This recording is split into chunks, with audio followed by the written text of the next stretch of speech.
Welcome everyone to Raise the Roof, where today I'm going to share with you 3 analogies for understanding worldview. The treasure hunt analogy, which helps us understand the relationship between our 6 worldview questions. The family tree analogy, which helps us understand the relationship between different worldviews that fall under the 2 main divisions of naturalism and supernaturalism.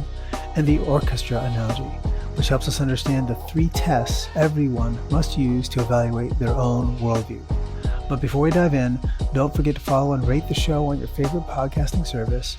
And remember, if you want to participate with me in a subscribers-only question and answer, you can sign up through my website, morethancake.org. Let's begin with a reminder of my definition for a worldview. A worldview is the lens we use to interpret the world and focus our observations into a clear picture that best answers the questions of origin, meaning, morality, and destiny. If you're new to Raise the Roof, then you want to go back to episode 4 titled Your Worldview Matters to understand the practical value of my definition. In that episode, I shared how a worldview is like a ship sailing around the world. For this episode, allow me to modify that analogy from taking a pleasure cruise to going on a treasure hunt.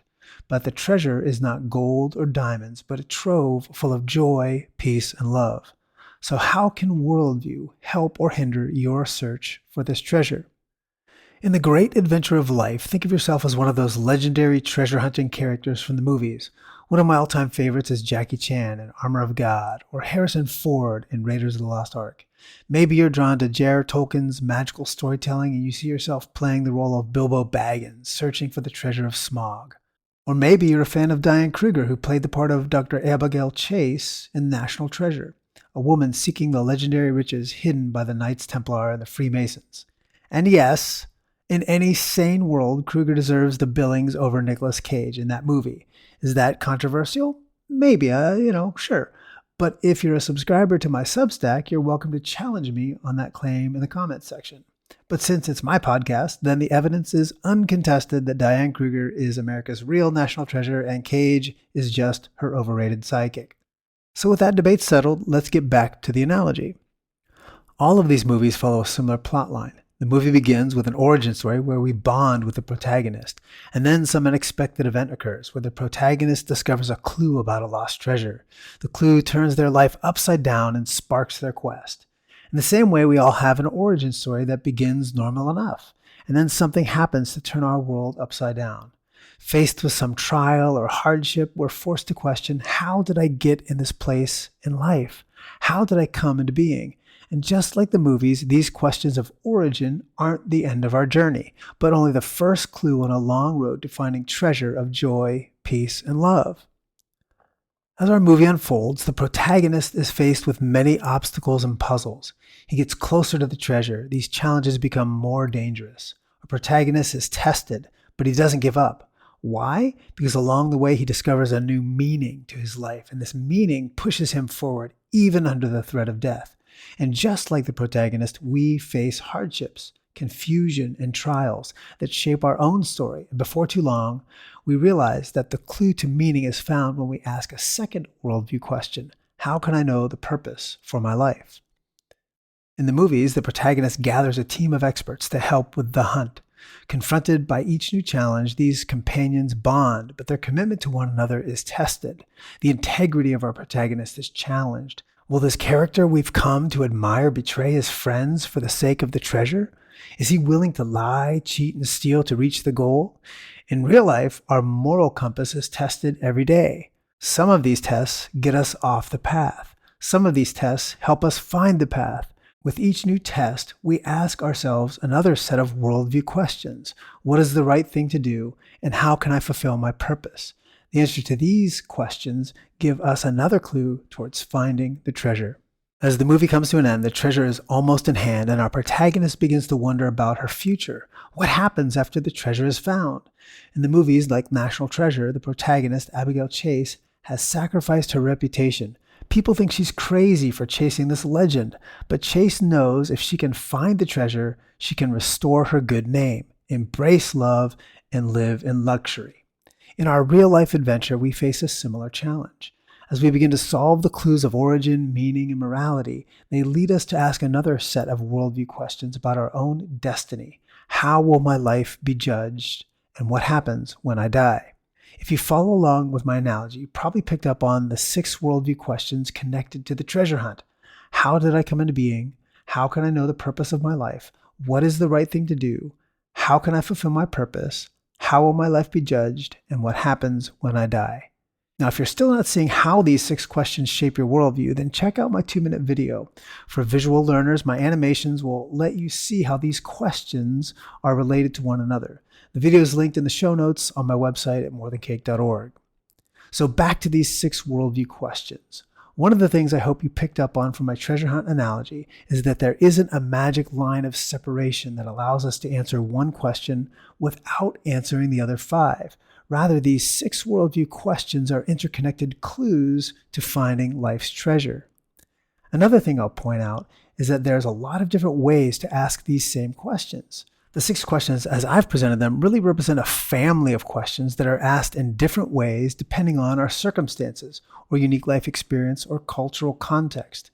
So if we're going to think clearly about our own worldview and understand the worldview of the people around us, then it's helpful to organize these 6 questions into 3 areas: the was, the is, and the will be. The was questions are clues both to our origin and meaning found in the past. The is questions are clues to both meaning and morality found in the present.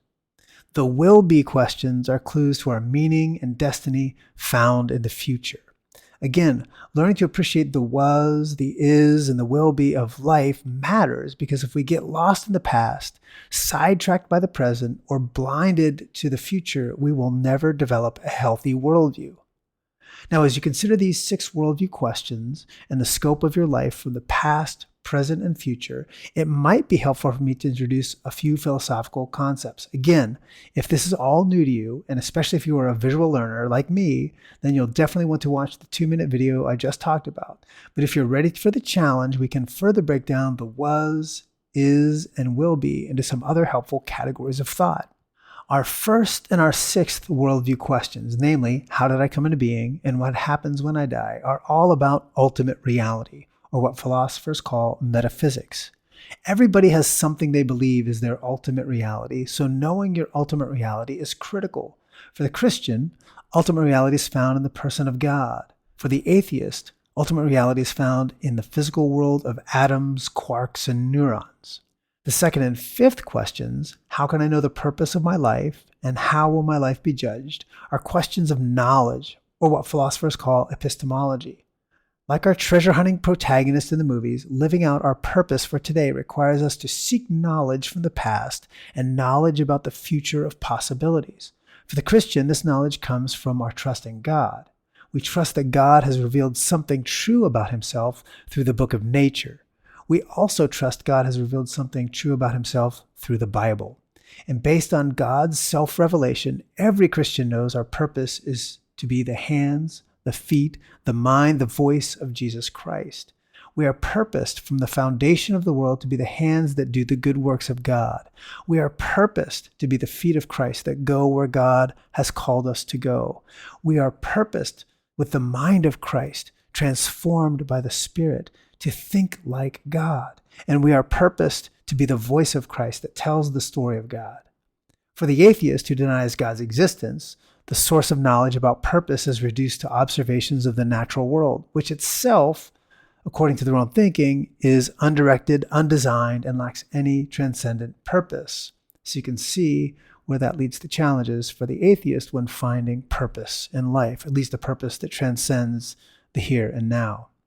The 3rd worldview question, what is the right thing to do, represents a family of questions that are all about morality, or what philosophers call normative ethics. How we answer this 3rd question determines not only what is morally good and bad for me, but what is good and bad for others. This is both a me question and a we question. Here again, some might be tempted to think that only the Christian worldview dares to pass these moral judgments on others. But in reality, every worldview does it. So when we ask, what is the right thing to do, we're not just asking if it's wrong for me to kick puppies. We're also asking, is it wrong for everyone to kick puppies? Both the Christian and the atheist have a desire for justice on issues of race, human origins, poverty, and immigration, because every worldview drives us to answer the me-we question. what is the right thing to do?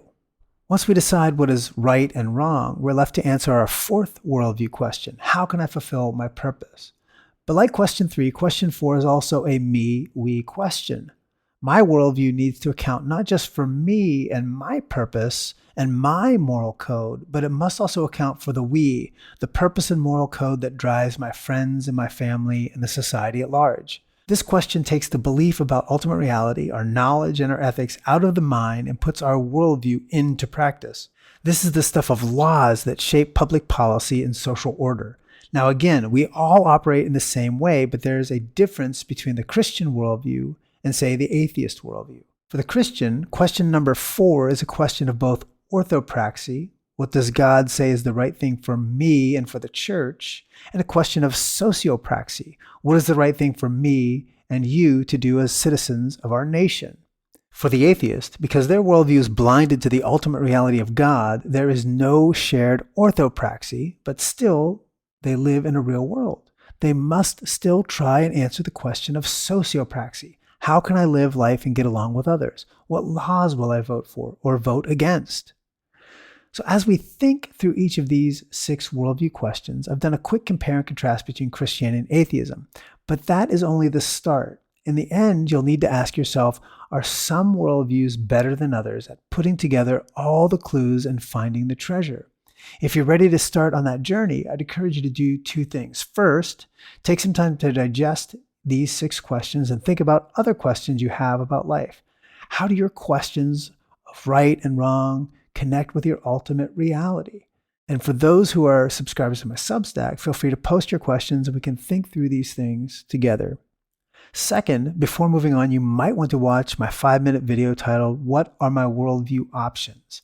This video is an animated look at the primary worldview families and how they are related. I'll put a link for you in the show notes. Now, if you're ready to move on, let's think about the different worldview options. When it comes to worldview, there is an endless variety of answers to these 6 worldview questions, and that endless supply of perspectives may seem overwhelming. So to simplify things, let me give you a 30,000-foot view of the most common worldviews and how they are related. One way you can visualize this is to think of each worldview as part of a family tree where one set of ideas gives birth to another set of ideas. And while it's easy to give these ideas labels like Christian and atheist, sometimes it's hard to tell where one idea begins and another ends. Maybe this analogy will help. Recently, my family got interested in doing a DNA test to find out our ancestry. Part of the reason we got interested is because my wife was adopted and we don't know much about her biological heritage. My oldest son, Zachary, wanted to know more about his own ethnic background, so he got a DNA test for himself, and then he got one for me and one for my wife. I bring this up only because the DNA map the company sends is really interesting. It tells you stuff like 57% of your genetic code comes from Germany, 30% from South America, and then another 3% from here and 2% from there. Now, worldviews are a lot like this DNA map. Just like we're all a biological mashup of the men and women from our past, our worldviews are a mashup of the different ideas from our past. Your worldview might be 30% this and 10% that. You get the idea. Now, this worldview mashup makes it hard to put every perspective, every philosophy, and every religion into one single box. Yet the mashup does reflect the reality of how worldviews are born. In the end, we're all mutts with a sometimes mixed and ill-defined pedigree. So keeping this analogy of the family tree in mind, the first family of worldviews sprouts from the seed of naturalism. Naturalism is the belief that nothing exists beyond the material world, and therefore science, not the supernatural or religious doctrines, offers the best explanation of reality.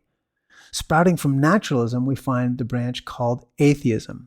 Atheism, as most of you already know, is the disbelief in the existence of God or gods, and most often the belief that the natural or material world is all that exists. Now, a second family of worldviews with a totally different lineage comes from the seed of supernaturalism. Supernaturalism, as you might have guessed, is the belief that something immaterial exists beyond the material world, something outside of nature. Therefore, religious doctrine, in addition to science, can in some way explain reality. Now, here's where tracing our family tree of worldviews starts to get messy. Agnosticism, in some way, can be connected to both naturalism and supernaturalism. even if that connection to supernaturalism is sort of by adoption. The reason, though, for seeing agnosticism as the child of naturalism and the redheaded stepchild of supernaturalism is because agnosticism is a conviction that no one can truly know with certainty if God, the gods, or the supernatural exists. So in a sense, agnostics are skeptical of both naturalism and supernaturalism, and so intellectually they live between these two worlds. But despite their skepticism, agnostics tend to go about their day-to-day lives as naturalists.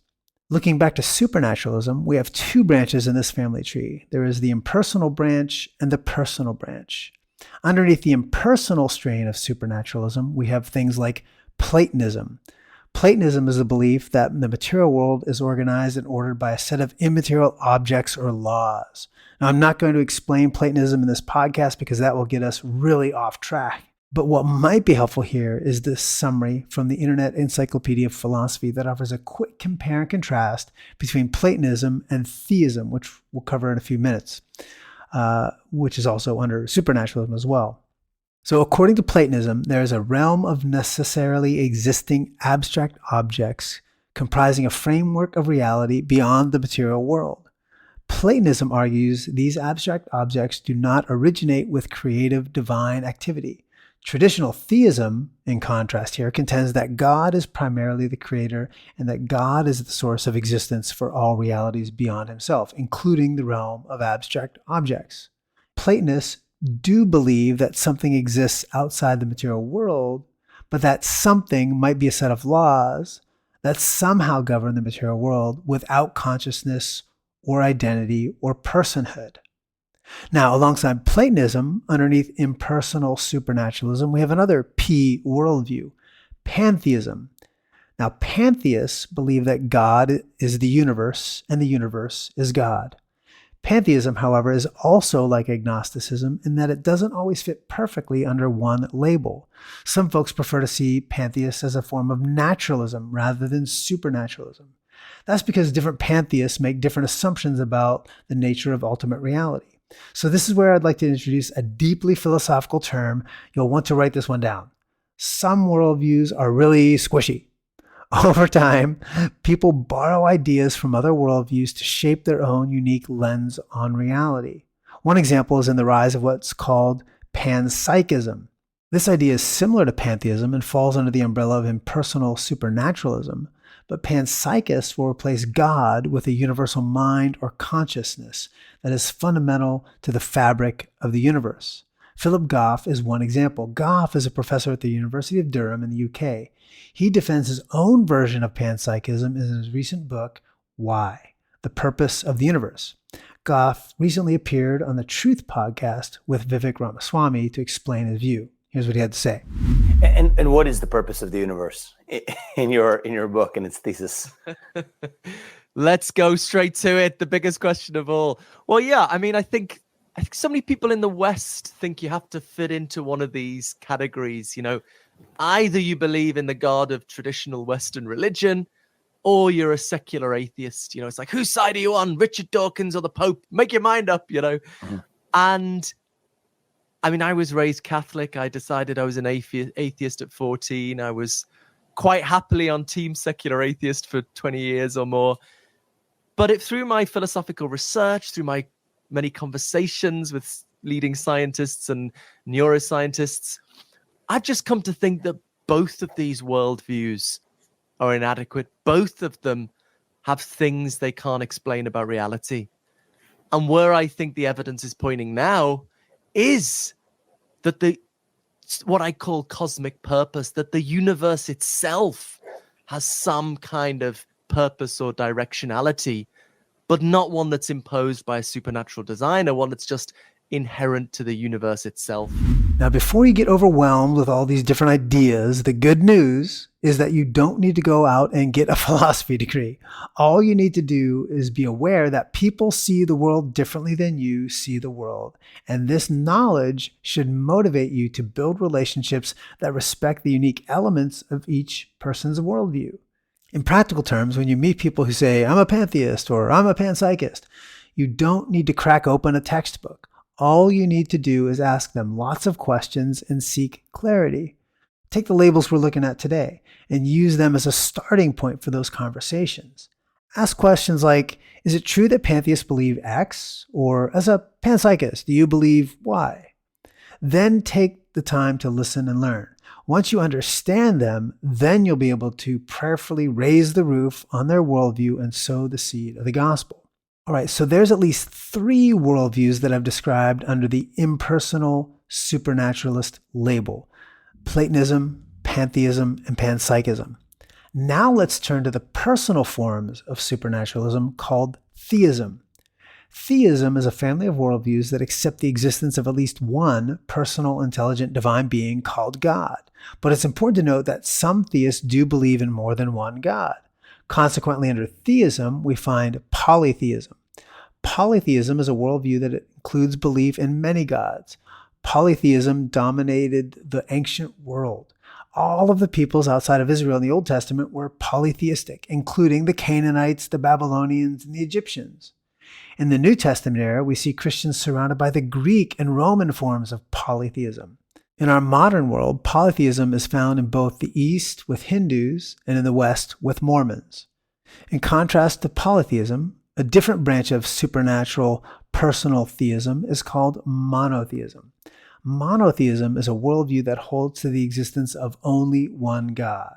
It is here within the family of monotheism that our tree branches out into 3 great Abrahamic religions: Judaism, Islam, and Christianity. Now, all of that's a serviceable thumbnail sketch of our worldview options, at least enough to show how they're different. But it's equally important to remember that all of these worldviews hold some things in common. First, every worldview is shaped by some set of religious commitments and by unique cultural influences. Second, every worldview makes a truth claim about ultimate reality. And third, every worldview is exclusive. So whether you're an atheist or a Platonist or a pantheist or a Christian, when you commit to one worldview, you by definition reject at least some of the truth claims made by other worldviews. I realize that some of these assertions may seem controversial to some of you. So let me offer just one point of clarity about the second assertion that every worldview makes a truth claim about ultimate reality. So here's a critical definition. Ultimate reality is the belief in some absolute, supreme, and final person, power, principle, or substance underlying existence. For the Christian, that ultimate reality is the one God, Yahweh of the Bible. For the pantheist, that ultimate reality is some universal consciousness found in the trees and rocks and stars and even humans. Years ago, I came across this great documentary about a bunch of tree hugger pantheist people out worshiping nature.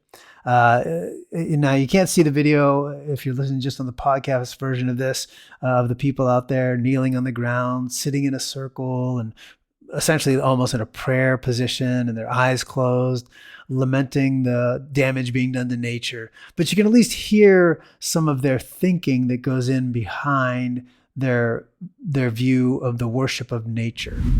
Deep in the woods of North Carolina, an extremist eco group called Earth First bewails the violation of American nature. I want to mourn the loss of all the old growth trees I've seen, and tell them that we love them and that we don't want them to die, that there are some people here who do care. So I want you to know that, trees, that we care. I think we are deeply hurting in America. I think we are deeply craving answers. I think that we've lost our identity as we have evolved into technology and into industrialized society. Bring me to this cathedral. Bring me to those guys. Bring me to this rock that has the most incredible life. That makes me feel alive. I've looked at clear cuts and burnt forest, and I've felt outraged, but I didn't scream and I didn't cry. And I need to.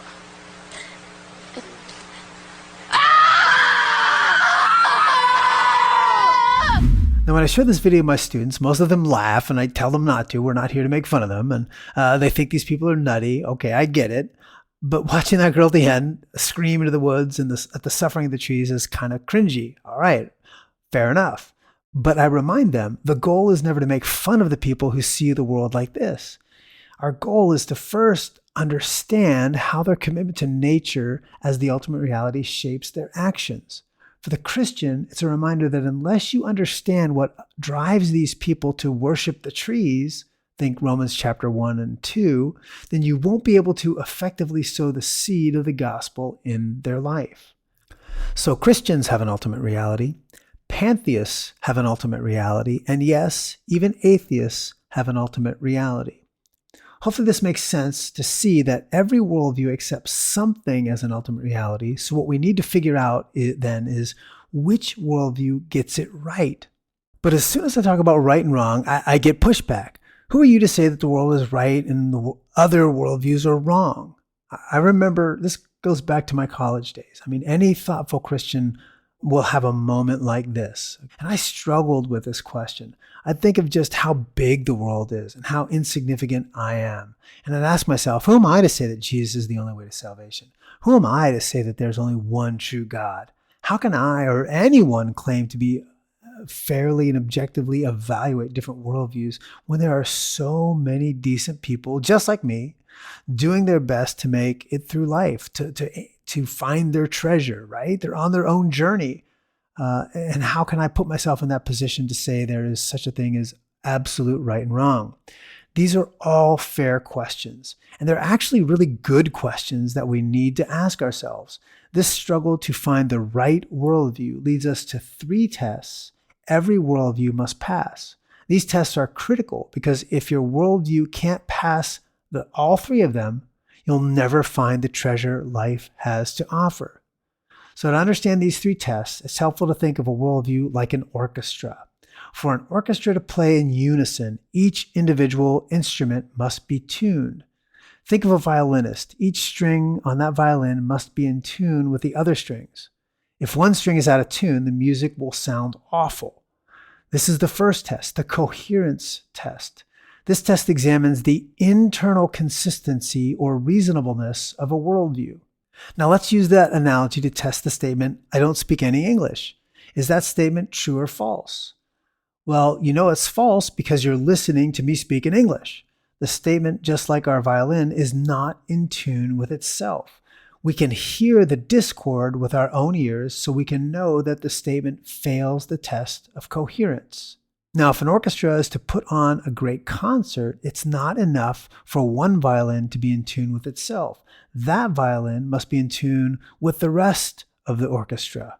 So we need to ensure that every instrument is tuned to the same key. This is called the correspondence test. This test examines the ability of a worldview to give a persuasive explanation of external truths, observations, and facts. Here again, this test we use every day. As a dad, if one of my sons cries out in the middle of the night, generally not now because they're older, but when they're little, right? They cry out, Daddy, there's a monster in our bed. What do? Well, I help my son test that claim. I have him turn on a light. I have him look under the bed. I open the closet. I help my frightened child and by teaching him to test the ideas against the evidence outside of his mind. So just like our orchestra, I help my son get in tune with the world, and then he knows for certain that his belief in monsters, which shapes his worldview, right? Monsters, right? That does not pass the test of correspondence. Finally, if our orchestra is going to put on a great concert, they need a conductor. Now, a good conductor will first choose a piece of music that fits the talent of every member of the orchestra. We've all been to those middle school concerts, right? Music only a mother could love. Little kids playing his little woodwind instrument, and you get that high squeaky noise. Oh, it's terrible. Anyway, but what if our conductor asked this group of 7-year-olds to play Beethoven's Fifth? Never. I mean, they can barely even play Twinkle, Twinkle, Little Star, and that's painful enough. This illustrates the practical test. The test examines a worldview's workability and practical value in the most important areas of life and experience. The practical test, however, doesn't just ask, does it work for me, right? Just as a solo violinist. It asks, does it work for us, the entire orchestra? The practical test is a me and a we test. Here, let me just point out that the we test is exactly the point where atheism and agnosticism fail as worldviews. Carl F. H. Henry writes this: what is widely overlooked today is that a worldview based on naturalistic evolution can provide no reasonable foundation for either the universality or the permanence of human rights. It was precisely such naturalistic theory that underlay the Nazi repudiation of the inherited biblical morality of the West. It is well to recall that Hitler opposed Christianity. And here Henry quotes from a guy named Blackburn to support his idea. And Blackburn's comment is essentially that despite the weakness of Germany's churches, they did resist the exploitation, the enslavement, and the elimination of the presumed inferior races. Right? So that's just one example of how we can use the practical test, which again is a test we use every day to examine the claims people make. So let me give a more generic example. Imagine I have a genuine belief that Arizona is the perfect place to live, and I put that belief into practice and try to pass a law that says everyone must now move to Arizona. Is that belief practical? Well, you know without even thinking about that this is truly a bad idea. My belief fails the test of practicality because my belief is purely subjective, and clearly not everyone likes the summer heat when it's above 108 like it is today. Some people might even have a medical condition that they would die in the summer heat. So that's one way we know my belief fails this practical test. Another reason it fails is because there's no way 8 billion people on planet Earth can physically fit inside the borders of one single state. So on every level, my belief, my worldview that Arizona is the best place to live fails the test of practicality.